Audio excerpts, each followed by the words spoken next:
Donc ce matin, en fait, vous présentez un petit peu des données qui vont vous permettre de comprendre et de positionner effectivement les choses autour des enjeux qui sont liés à ce vieillissement. Alors bon, je ne vais pas vous assommer de chiffres, je vous rassure tout de suite, mais c'est juste quelques chiffres significatifs qui donnent effectivement, je dirais, un petit peu le profil et en tout cas la perspective aujourd'hui de qu'est-ce que ce vieillissement provoque sur les territoires. Alors, pour reprendre juste quelques chiffres, donc si on prend les données INSEE de 2012, je me suis appuyé sur ces données-là,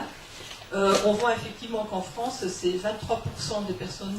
23% pardon, de la population totale représentent les personnes âgées de 60 ans et plus. Donc on voit bien que, je veux dire, on est sur une proportion importante. Alors, elle est importante parce que on voit aujourd'hui que cette proportion de personnes âgées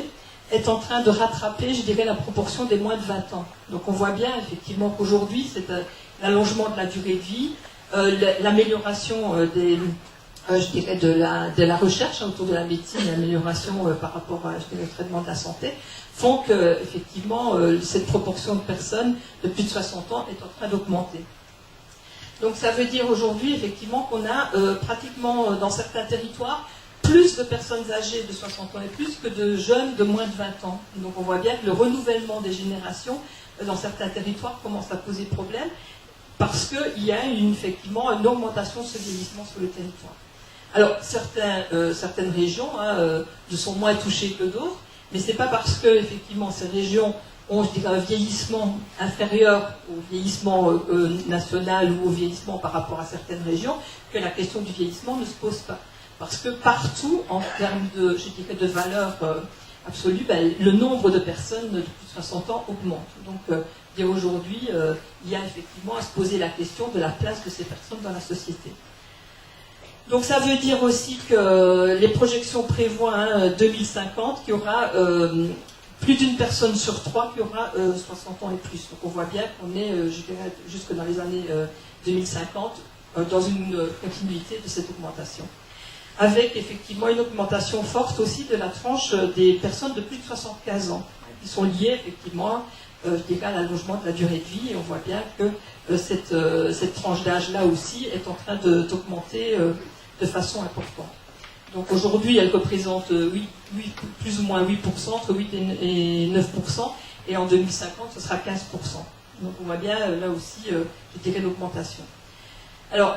c'est vrai que, donc, ce que je vous disais, on a vraiment deux vagues de vieillissement. C'est le vieillissement des plus âgés, avec l'allongement de la durée de vie, et puis c'est l'augmentation du nombre, de ce que disait tout à l'heure l'intervenant, c'est l'augmentation du nombre de jeunes retraités. On voit qu'aujourd'hui, à peu près, c'est des chiffres globaux, c'est que 800 000 personnes par an entrent dans la tranche des 60 ans et plus. Donc on a effectivement tout l'effet du baby boomer, qui sont aujourd'hui des papy boomers, et qui arrivent effectivement à la retraite et qui gonflent chaque année, je dirais, la tranche des 60 ans et plus, à peu près de 800 000 personnes. Donc on voit bien, je veux dire, qu'aujourd'hui, cette arrivée massive, effectivement, de retraités va aussi toujours poser le même problème, c'est effectivement quelle place, quelle utilité, quelle citoyenneté pour ces personnes, effectivement, dans le paysage. En sachant que, je dirais, les enjeux sont forts parce que, jusqu'à présent, la politique vieillesse, donc avant la loi, la nouvelle loi dont je vous dirai un mot tout à l'heure, la politique vieillesse était quand même, je dirais, regardée par, je dirais, plutôt autour des personnes en perte d'autonomie, donc on était plutôt sous l'action sociale, et aujourd'hui l'action sociale ne suffit plus si on veut effectivement prendre en compte l'ensemble de cette catégorie d'âge, qui sont les retraités. Donc ça, c'est important effectivement d'avoir ces représentations en tête quand on parle du vieillissement, parce qu'on va voir quelle incidence ça a aussi sur les représentations, et je trouvais l'intervention de la troupe très intéressante parce que ce qui était là, c'est pas loin de la réalité que l'on retrouve régulièrement sur certains territoires. Alors, il faut savoir aussi une chose, c'est qu'aujourd'hui, alors même si, et c'est logique, la dépendance prend beaucoup de place dans les préoccupations, parce que il faut pouvoir accompagner les personnes dans de bonnes conditions à domicile ou en établissement pour qu'elles puissent vieillir dans de bonnes conditions malgré parfois des problèmes de santé.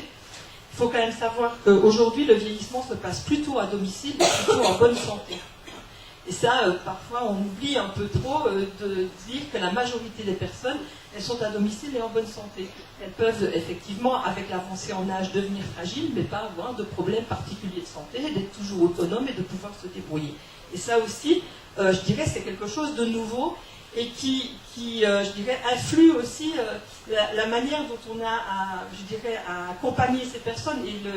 le petit sketch, là, enfin, la petite scénette, était très intéressante par rapport à ça, parce qu'effectivement, l'accueillante du centre social était toujours dans l'espèce de précaution par rapport aux risques que la personne pouvait avoir à tout moment. Or, je veux dire, pour la plupart des personnes âgées, ce risque n'existe pas parce qu'elles sont en bonne santé. Alors, il peut effectivement venir, mais ça, on ne peut pas le prédire. Mais elles sont en bonne santé, elles sont capables de faire plein de choses. Donc, à un moment donné, d'avoir ce regard toujours sur la fragilité fait qu'on les prive, effectivement, de pouvoir se projeter et de pouvoir, je dirais, envisager d'autres choses que d'être, effectivement, dans quelque chose, je dirais, qui est de l'action sociale, hein, où on va plutôt préserver, où on va plutôt... Donc voilà, c'est important effectivement d'avoir aussi cette idée en tête que ce vieillissement est à domicile et plutôt en bonne santé, et que ça veut dire effectivement que, puisqu'il est à domicile et en bonne santé, ça veut dire qu'il y a un certain nombre de personnes qui se retrouvent à domicile, qui ont besoin effectivement d'avoir du lien, qui ont besoin de se retrouver avec d'autres, et que effectivement, ce n'est pas toujours évident quand on se retrouve après le passage à la retraite à domicile, d'avoir, je dirais, les ressources suffisantes et l'information suffisante que pour pouvoir se repérer effectivement dans l'environnement et trouver, je dirais, des solutions, des réponses ou un accompagnement pour, je dirais, accompagner ce vieillissement. Alors, en même temps, par rapport à l'allongement de la durée de vie, on voit bien effectivement que le passage à la retraite, c'est en fait, si c'était considéré, hein, quand on a mis en place, je dirais, la retraite, hein, la sécurité sociale, hein, la prestation de retraite, décidément, j'arrive pas à trouver mes mots, excusez-moi. C'est vrai que c'était pour, je dirais, compenser effectivement donc, la sortie d'une vie de travail et de pouvoir effectivement se reposer. Et aujourd'hui, parce qu'on avait une espérance de vie qui était de 10-15 ans, hein, après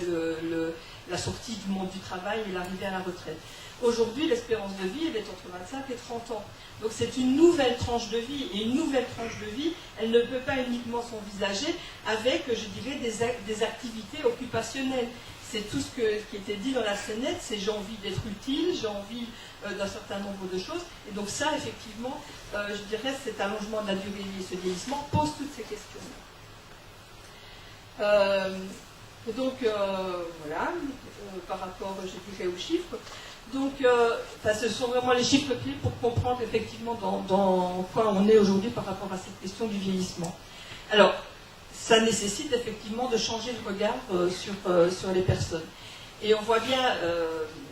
ce qui ressort, hein, des différents je dirais, professionnels qui sont au contact des personnes, qui travaillent avec ces personnes, c'est effectivement une mise en évidence d'une diversité. Je dis, la vieillesse n'est pas quelque chose d'homogène, on n'a pas un public homogène, on a un public hétérogène. Et le vieillissement, on va le vivre chacun individuellement, selon son parcours de vie, selon les épreuves ou les accidents de la vie auxquels on a été confronté, ou au contraire, selon, je dirais, le long fleuve tranquille qu'on a pu peut-être avoir la chance de vivre. Donc tout ça, effectivement, nécessite d'avoir un regard beaucoup plus, je dirais, qualitatif, hein, et d'avoir, je dirais, un regard sur ce que sont ces trajectoires de vie et comment, effectivement, ça s'inscrit dans cette question du vieillissement. Et on voit bien, quand on regarde un petit peu les bilans, je dirais, d'activités ou les diagnostics qui sont faits par des centres, hein, qui travaillent, ou par des collectivités locales, hein, des CCAS, on voit bien effectivement qu'aujourd'hui, cette diversité de personnes retraitées, hein, cette diversité de profils, on peut dire, de personnes retraitées, va aussi, je dirais, induire aussi une diversité des attentes et des besoins. Et on voit bien que quand on regarde sur les territoires, aujourd'hui, on peut avoir une diversité, on peut avoir des retraités qui arrivent effectivement à la retraite, mais qui ont eu, je dirais, un engagement associatif, qui ont été dans des groupes collectifs, et qui vont faire ce bascule vers la retraite de façon très sereine et vont effectivement poursuivre, je dirais, les actions qu'ils ont pu engager et vont pouvoir se repérer dans ce genre de choses. Puis vous avez ceux qui ont investi très fort dans leur milieu professionnel, qui ont investi, et le jour où ils arrivent à la retraite, ben, il n'y a plus de réseau social, parce que le réseau social était le milieu professionnel, et vont se retrouver dans un environnement qui est leur domicile, et qui finalement ont très peu investi, un environnement qu'ils ont très peu investi, et où ils vont devoir se reconstruire tous les repères. Et ça, quand on a les ressources, je dirais, physiques, mentales, psychologiques, pour le faire, effectivement on peut le faire. Mais beaucoup de personnes vivent un peu comme un traumatisme ce passage à la retraite et n'ont pas toujours les ressources pour pouvoir effectivement faire, je dirais, la démarche vers l'extérieur. Donc tout ça, alors on a aussi des personnes qui ont eu des accidents de la vie et qui se sont retrouvées, on parlait tout à l'heure du veuvage, on parlait d'un certain nombre de choses, qui font que la capacité d'adaptation est un petit peu, je dirais, réduite, et puis ça provoque effectivement des difficultés. Et donc quand on parle de lien social, quand on parle de place dans la société, c'est tous ces éléments-là qui sont à prendre en compte pour se dire quels accompagnements et quelles actions peut-on mener sur le territoire. Donc ça, je dirais, c'est quelque chose d'important. Et puis, il y a les revendications fortes d'être citoyen, d'être utile, on l'a entendu, des choses qui reviennent. Et souvent, on a du mal, si on a ce regard, je dirais, sur la fragilité de la personne, on va avoir du mal à se projeter avec les personnes dans quelque chose de beaucoup plus dynamique et constructif. Donc c'est important de prendre du temps sur analyser quelles représentations a-t-on, et puis ces représentations, elles sont aussi parfois liées par rapport à nos propres, je dirais, difficultés à envisager notre vieillissement. Tout ça, on est effectivement sur quelque chose, c'est un processus, et ce processus, voilà, comment chacun le vit, ça c'est très personnel. Mais en tout cas, c'est important effectivement de se poser toutes ces questions si on veut être dans une démarche où les seniors sont une ressource pour le territoire. Ça veut dire qu'on va aller voir les compétences, les capacités et l'envie et la volonté des seniors à s'investir ou pas, ou de certaines manières, dans le territoire avec d'autres. Donc ça, effectivement, ce changement de regard, il est important parce que sinon, on va rester effectivement dans quelque chose qui va accompagner. Alors, c'est un peu caricatural ce que je vais dire, et ce n'est pas du tout une critique, mais c'est vrai qu'on a de plus en plus de retraités issus du baby-boomer qui arrivent et qui disent « Mais nous, ce qu'on a proposé à nos parents, on n'en veut pas. » Parce qu'effectivement, on nous enferme dans une catégorie, on nous stigmatise, et ça, nous, on n'en veut pas, on veut rester avec les autres, on veut rester au milieu des générations. Et donc, on voit bien, je veux dire, que cette évolution du vieillissement vient aussi interroger tout ce qu'on a pu mettre en place jusqu'à présent. Donc, ce que je disais, sortir d'une approche médico-sociale et puis valoriser vraiment les compétences et la capacité des personnes à s'inscrire comme acteurs de leur vieillissement et acteurs avec d'autres du développement du territoire. Voilà, donc aujourd'hui, effectivement, de nouvelles problématiques sont à prendre en compte et je terminerai là-dessus, le temps passe.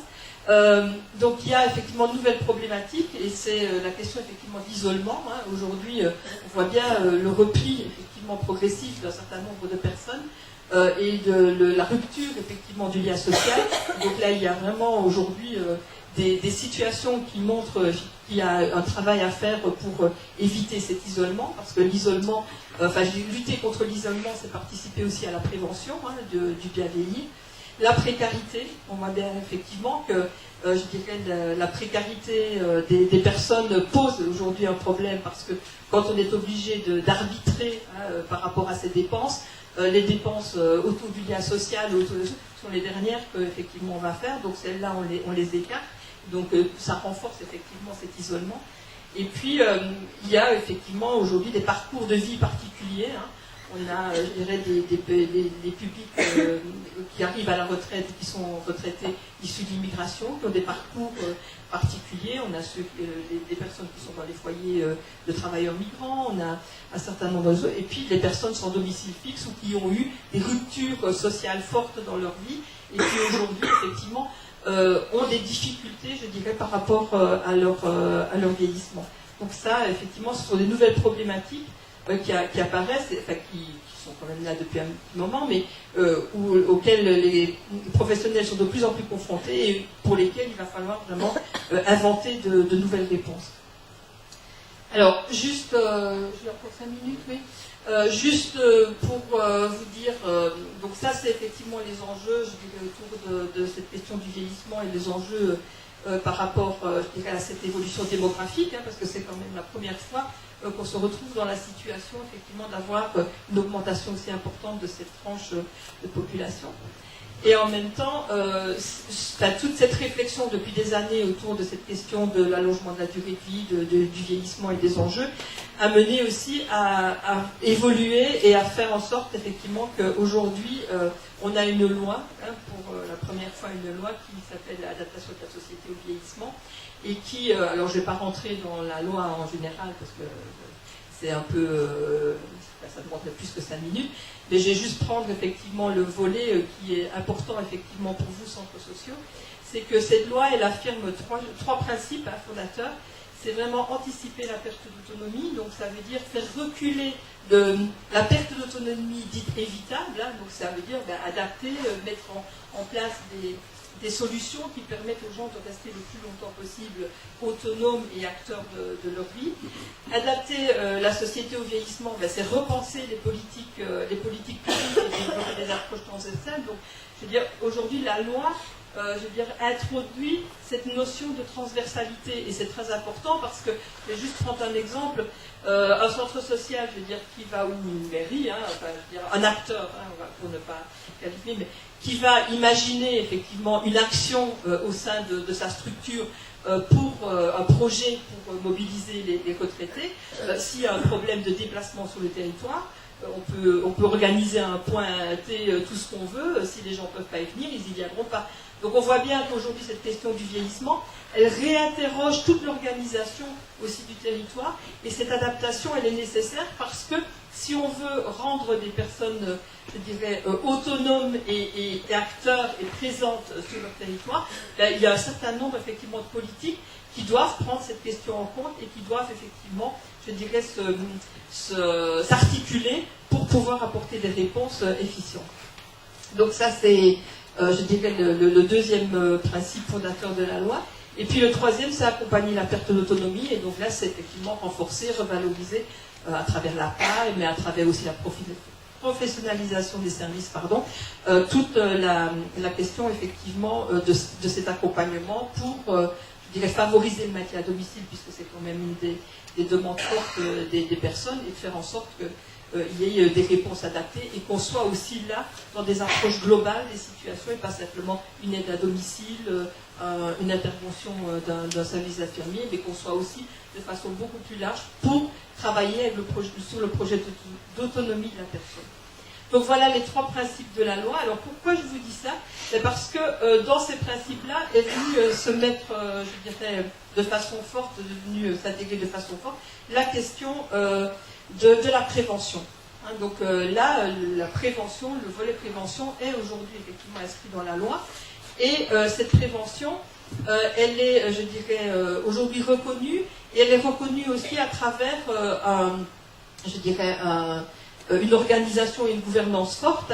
sur les territoires. C'est-à-dire que cette loi, à travers je dirais, cette loi d'adaptation de la société au vieillissement, renforce effectivement la position du conseil départemental comme chef de file de cette politique, et du coup, à organiser pour pouvoir je dirais, définir une programmation des actions de prévention sur les territoires, met en place une conférence des financeurs. C'est-à-dire qu'un certain nombre d'acteurs institutionnels sur le territoire se retrouvent autour de la table, hein, on peut le dire, voilà, et à partir d'un état des lieux, d'un diagnostic de ce qui existe sur le territoire, programme pour 5 ans, hein, à travers je dirais, programmation, des actions de prévention qu'il va subventionner ou soutenir pour les 5 ans à venir. Donc c'est important parce que effectivement, c'est la première fois qu'on va avoir effectivement un certain nombre d'acteurs autour de la table pour réfléchir sur ce qu'est la prévention. Et on voit bien, aujourd'hui, on a des actions de prévention, donc la CARSAT en met en place, la MSA, sur des ateliers, des choses, mais en même temps, on voit bien qu'il y a besoin d'aller plus loin et d'ouvrir et je dirais, d'organiser et de créer du lien entre toutes ces actions pour que l'action ne soit pas un temps ponctuel je suis un peu caricaturale, je m'excuse, de 12 séances, et puis qu'est-ce qu'on fait, mais de dire, voilà, tout ça, ça s'inscrit effectivement dans quelque chose de plus large, et qui permet aux personnes de pouvoir, je dirais, créer ou construire son parcours en fonction de ce qui existe sur les territoires. Donc, après, ça se met en place, ça va se construire, voilà, il faut toujours le temps que les choses s'organisent. Mais c'est important parce que du coup, pour les acteurs, du lien social, ça permet aussi d'avoir aujourd'hui, une représentation quelque part de ce que peut être, et du travail de coopération qui peut se développer autour de cette question de la prévention. Donc, ça, je pense que c'est un point important. Et en sachant effectivement que la composition de cette commission, elle est définie par la loi, mais en même temps, il y a une ouverture justement autour de ces réflexions, puisque cette commission peut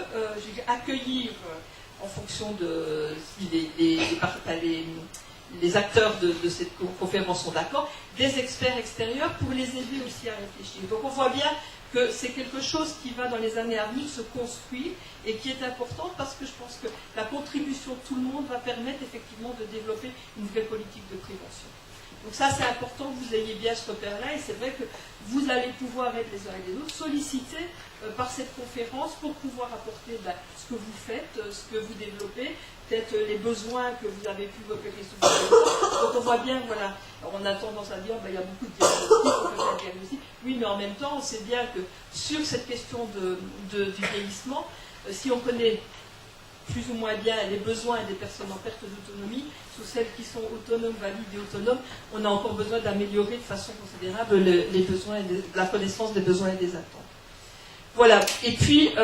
donc deux leviers importants de cette loi pour, les centres sociaux. C'est effectivement le fait que les foyers logements soient rebaptisés résidence autonomie, et ça veut dire aussi que